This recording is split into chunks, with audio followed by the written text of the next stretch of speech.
enim se bronya no ye di no a na ensem bi behu aproso a ye hyase na etutu ne srɛ ne abasa afei ensem no ekono nim se Ghana de asemba nefa eye Bank of Ghana ho IMF nsem gold nsem ene fem nsem ne ade no a ubehu ano na immediately ya ne politics na asem no ankasa nyina so ankasa no bonsi ya heda ate ani si ye yira no na ye the politics a room say said yes yetimi ejina so ne ye de boa ma oman ni tumpon join your Facebook Nhyira 104.5 ye live YouTube so Nhyira 104.5 afi TikTok all the social media handles no betimi afollow yen na ye di enkomo na IMF country report number 25343 no December 2025 report no ebeto dwa ebe di bro nyamu na no ho nsem hyase ye boboba no ena obete no na amanyofo no ahyase ena woman no GoldBod abedi sika GoldBod ahye woman ni sika na GoldBod ase woman ni sika ena ye gold aye koton yenton gold moka ho nsem bebrebe ena be baba ya ne ade a na ne omo site nyina ne se ewo report ni but when me say Nhyira 104.5 near ye ne say we deal with the facts ye hwe no ma ewom ensem no enyina so na ye hwe aka ho asem and you see me ade ba kwa na ha me pa ne say eno ma ebeboa ma o ma ye tumpon no eya na ye de gro atopre na ye di ho agro na wutie mu a ebisi IMF report no say GoldBod no wo adwumadi enkoyie na wo mo ha oman no nti GoldBod no kra ne yenyin firi ho ensem we bi kan no na GoldBod Sammy Gyamfi a wo that screen isu na oyesiwo eda no GoldBod no bae mampani John Dramani mama ne na ban yes wo mo di GoldBod na eba na wo mo di abehwe ma adwadi a yedi wo gold ho no eduru ba bi a ye smuggle gold in fact yanko ye chine yehwe ade kakra before we come to the report se wo hwe gold a wo mo smuggle efa kwati kwan free wo man mu a na Ghana lusu over $11 billion Nhyira FM. It say within 5 years Ghana ye lusu over $11 billion ene da ho no join your Facebook Nhyira 104.5 me pese wo hwe ade bi gold wa ye tunu man mu bebrebe sa time na nado danko Akufo-Addo ka so the presidency beto on the line na galamsey gold kuro mu tu free mu ene gold ahodo a wo mu fa kwati kwan e de free o man no mu kono ne ade nyina yatumi atu hu anamo no in fact within 5 years ye lose go to a tune of 11.4 billion through smuggling na so mu di ko wram ye de fa Togo no mu ne Burkina Faso no mu ne Mali no mu ne ade ne de wram a ne de akopie mu Dubai ne na asefo no Arab countries no near the co. Between 2019 to 2023, $11.4 billion and you lose ye will go to smuggling kwa. And now shemwa report on so benina so confirm say 50% of your gold where you produce no. This was reported by My Joy Online. Say abetoja say 50% gold na ye tuni nyina say ye dua emunum enyina egira wabra wo man ni nya susika yenya so mfaso bia entinka say sika ni nyina yenya ye betumi dia boa oman na tumpon ba na say sika ni nyina ayira enunti when His Excellency John Dramani Mahama campaign him work say oba obehwe say gold no be ba ye so mfaso no and when they came with the idea of GoldBod ebeshem na Bank of Ghana dwumadie bia no wodi dada gold for reserve no abeboa ama yetumi e de GoldBod na pia ama oman na nya sika begumi kanka dollars ne de aboye ho bra no me manage particularly I was very happy and I'm a chef format ni the way a omu create GoldBod no ne ho nhyehyeye ene dwumadie na ni difuade hu na I was very happy and in fact me applaud GoldBod initiation no e wo platform yi so na IMF report no buy no asen komodi na ekona koyete say GoldBod na buy no enye papa emebua wo man ena said ye Sammy Gyamfi ye no emwa na GoldBod no chese as ye demonize GoldBod and that is my worry I want to just talk about it now. IMF report nko page 23 oko page 23 kasa GoldBod Ehu ensem enso ewumbia. First of all, let me start with even 69. Na 69 no eka asem bi wo ho. The IMF no anka say GoldBod enye 69 no kasa about GoldBod and that screen is no. You can come in Nhyira wo hwe 49 no page 69 point 49 no hwe or say the Ghana GoldBod has become fully operational. At the IMF and describe GoldBod say you problematic and I say your problem ma o minor. But the word that me quote wa ha o kan say the Ghana GoldBod has become fully operational. Established by Act of Parliament in April 2025, it is now the central institution overseeing, monitoring, and undertaking the purchase, trade, and export of gold, particularly from artisanal and small-scale mining. Say IMF per se or chese institution be money home modia. Yeni IMF reporting wo Ghana. Nyamfi ne beye foforo. Obe can the plane, on can the plane fa. On you see where it's be like fully operational and how they were even established to do. And omujumedi omudi. You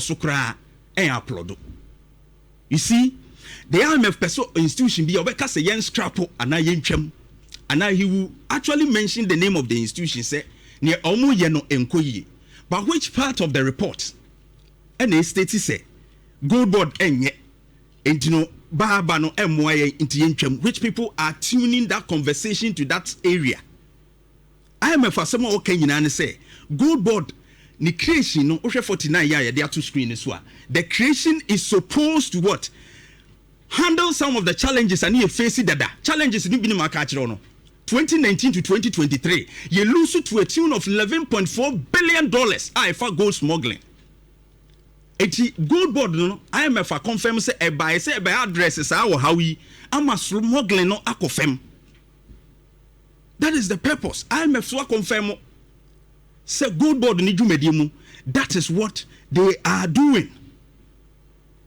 Oko page 23 asemwa omagina so amanfo eka na ye broso na ye say GoldBod no ye demonizing no and the GoldBod waboka. Another aspect so mo kan GoldBod aboka and waboka. Which part of the report? And they state emphatically say GoldBod aboka.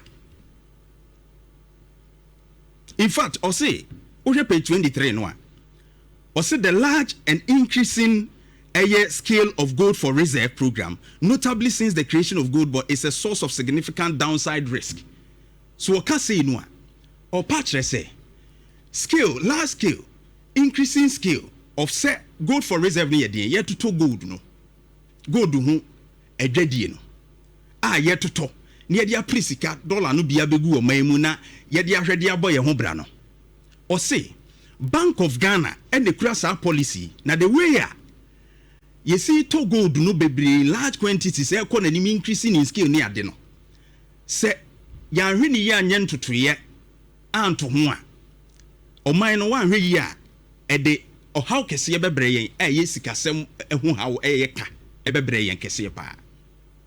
Na a note ne who for 20 IMF no was actually cautioning us or boy a coco. Ewa na mu bia yetua ebiasi ye hwene ye na amanfo na GoldBod aboka wase yesika ene ade oko back to page 69 no a medikai na wokan na o say GoldBod's business model Jeff Safato Sumame page 69 no o say GoldBod's business model is based on collection fees on gold purchases conducted on behalf of clients including the Bank of Ghana as well as fees of assay conducted before export. At the GoldBod's operation, a pricing policy nature. It's not something that if you for money sika normally akowasa Muslim. Bank of Ghana, Emma GoldBod sika. Say fan to gold every week. Now GoldBod on so and you make bia ya license woma Bawa Rock eka ho. What a conversation we by yes Bawa Rock ra Sammy Gyamfi by no create here. Echi ebetodwa say enokra by 2015 woma ba omuduma sa. And that's the clear indication of a tra ekoso. Na say GoldBod ekoko to gold no a e de ma Bank of Ghana no a. Womo eye aseyin, womo hwe se gold na wato na gold kan. Ti enwumakuo na womo ne womo di dwuma no ekoto gold no a ye dane ye hwe gold nani ehwe se gold no eye papa. Na sa test ni ade ombe ye ni nyina no sa ehun sika no ɛyɛ GoldBod saa cost no Bank of Ghana etuama GoldBod na saa no mani mu ɛna IMF identify say yɛhwɛ yɛ gold ho adwadie no a sika no a yɛtua of the fees na yɛtua intermediaries bi te sɛ GoldBod ɛne ɛyɛ Bower Rock ne mu ne ade no yɛtua ma mo 0.2% ne 0.5% no ɛyɛ ade a ɛma ɔman no sɛ yɛanhwɛ yie na yɛanyɛ no so ho adwuma a ɛbɛha yɛn ɛkɔ animu no ɛna afei ɔmo say in 2025 through end quarter 3 losses from artisanal and small scale mining gold na ekoto efri ase ho no small scale miners for for the gold for reserve no ya reach $214 million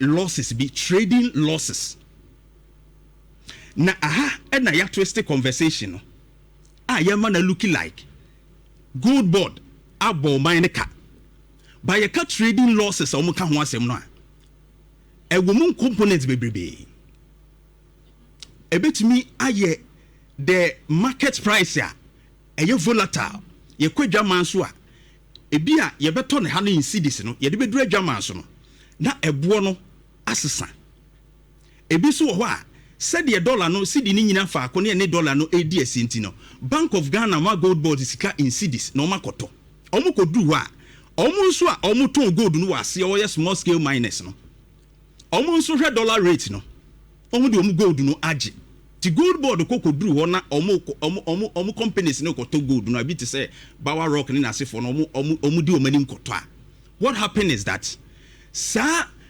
CD depreciation no ne exchange rate no ho nsensem ninti no ema ombedu na gold smuggling ninti nkrofo no mutu gold small scale miners ne pese omde kwa amanwo do so kwaji sikagese ti so de ko ba bi na per dollar ne yebema ne bi a 12 cedis for a dollar Bank of Ghana rate no de ama GoldBod de kodi dwa no 10 cedi per dollar ti ekoba ne sa ebe encourage smuggling ama nipa de wo mu gold no wo mutu gold ne de gold no afakwati kwan akoma ahodo so na GoldBod one of their mission is to stop smuggling. So what said ye see the buy no so mbema gold no smuggling no etuo betwa etuo de edu ni se omo obi a friend premium omo de bibi etoto so ase bonus bi kakra enti they talk to the Bank of Ghana na sa anamotu no matu e de bonuses no account the actual price bi ananka bi a 10 cedis but because of said you no ni tu na ade wase ho no wo bekọ no ono no nya obi a wotan kwanche ba bia osmogel koma na obema ne sika kese yenti wan re yo de befa mu akọ see one of the motivation factors ne say obedi bibi kakra we ka ho amoma koma ato omiye mama gold no aka Ghana ne ensa aka gold no it is say we a yama multimedia ne to gold wa mamisika 7 ko to gold no yes 1 ounce 10 cedis ti min ko to 10 ounce mra enti yama 1000 Ghana ba we ko du ase ho no omo ton say 1 no omo de be ma me 12 enye sa de a omo nton omo de sie omo smuggler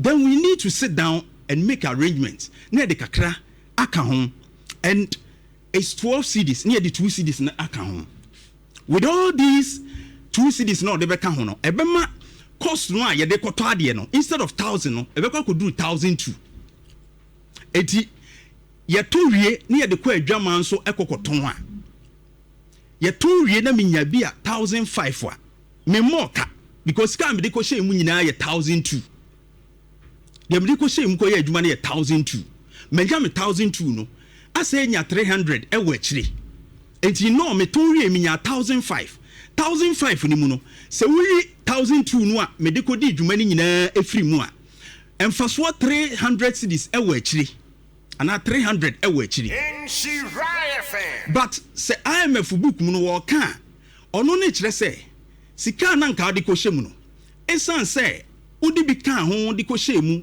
ma sika na nka so di wremu e ka wo bo no wo mu no e ko na ni mu nti no ama won faso na nka 1000 na nka de ko hye mu na nka wenya 1005 e say no di 200 kan ye 2 cd ya wo de motivate you na wo de ye premium ni nti abeye e 1002 e wo sika wo de ko hye mu nti no 200 cedis na de be ka ho no abetie firi mfaso na nka ese wunya ni mu nti wabo emfaso mu ka yenka na literally sa 200 cedis then say 500 na wunya no wanya edi wa bomuka 200 cedis basika wo de ko hye mu 1002 ni de wonya a ekabia emae. And that is where the defense is a GoldBod person will chim say ono no omoka e wo ne nkratam. And a Bank of Ghana so omoka. And literally so wo chim a this is the explanation of the SC. Enti I am a concern is sika ye de ko hye the increasing scale of your trading no a ye to ni bebre ni sika ye de hye ni premium ni ade aye ne wonchen any of the fees aye tue bi wan ma or companies aye adwuma na operations sika o mo gige ni ade no ye hwani enye hu bibi na anya sa eka no a ye de ewura mu no ana sika na ye de hye mu a e ko nanim no e be kakra na be ha ye enye te se GoldBod akofo man ni sika kodi ana Bank of Ghana for man ni sika bia kodi ana GoldBod sika bia ko amana kohye. That is not it. It almost had that twisty issue, no, and that is why so be so kind of crane and ye be a Sammy Gyamfi and who ye because of the GoldBod operations, and Doctor Noah or Sammy Gyamfi kotna TV so no more debating. No, could me a state emphatically at Sammy Gyamfi say Sammy Gyamfi bo kawaha and now bo kawaha Mahamatia Abdul Kabiru. Mahamatia Abdul Kabiru, a doctor, wa benepa. But he has some kind a fast Sammy Gyamfi who brought on Sammy Gyamfi and Cassia, no tea as a kind. Tina Samoa would one Casa kind. Or say that was the toughest time. Say, a simple as what me defend this idea no walk and one. Tea. Nhyira FM. And but the first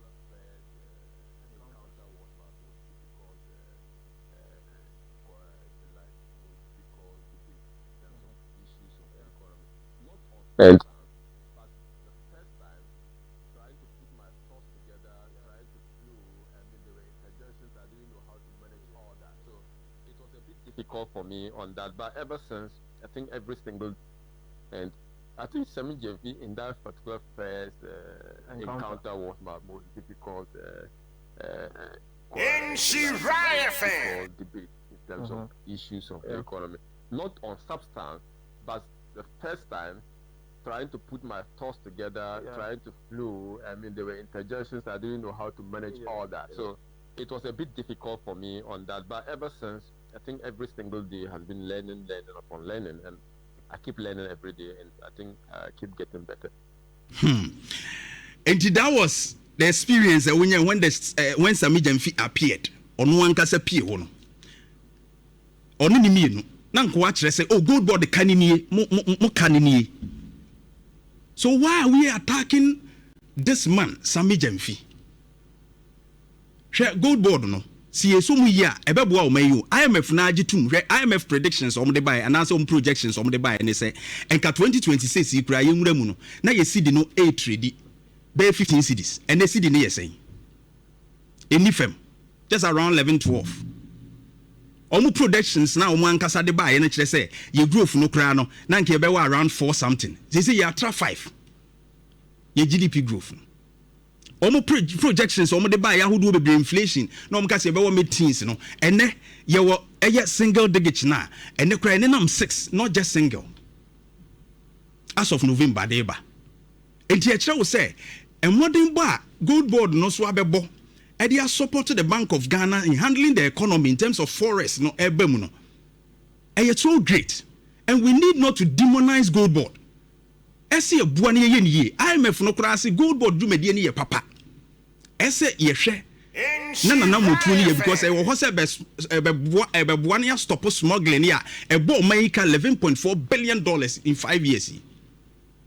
It's very important. Now omo edane asem no she de pese yet say ase GoldBod no edwumadie no enye papa na de omo ye omo akoboka na omo di oman ni sika no Sammy Gyamfi ni oman ni sika ba bia report na nka report ne da ho on case wa fiska ya man sika bi amode koe no wakodi abumuka ma chere sa laws nim, and that is what the IMF report was talking about. Iti mo said that they politics. I say bibia no e pese demonizing the say no. Munyai Sammy Gyamfi. Attack no. As a personal attack, as ye tan obi nti yen shada ne yen kɔ ne so a. Ushi and one-on-one. Look at the person who went to meet him. Doctor. munya no onye na adwuma no man mfa ne ntoma pedi mfra ne enimi say no go trading no the dollars ya begum amene inflation no ekofem ene ye sidi na gina ye fuel prices ye eno ma bebre ekoyi economy ni agina ewum se no ma bi wo ho no mo a se de omo ka no e bia off the fees no ne some other things bi wo ho a ese omo directions ne warning na omo de my potential risk ese ye hwene ye ntotie ni ye na nyete se ye we demonize se de GoldBod akodiska no obi mfa krata me kire se ha ne ye tro se GoldBod akodiska bi sa me Gyamfi akodiska. It's a shameful thing. And what be politics in they say, oh, man. Nhyira 104.5. Ebusia, maybe you see, Anna, you know, say to two at us.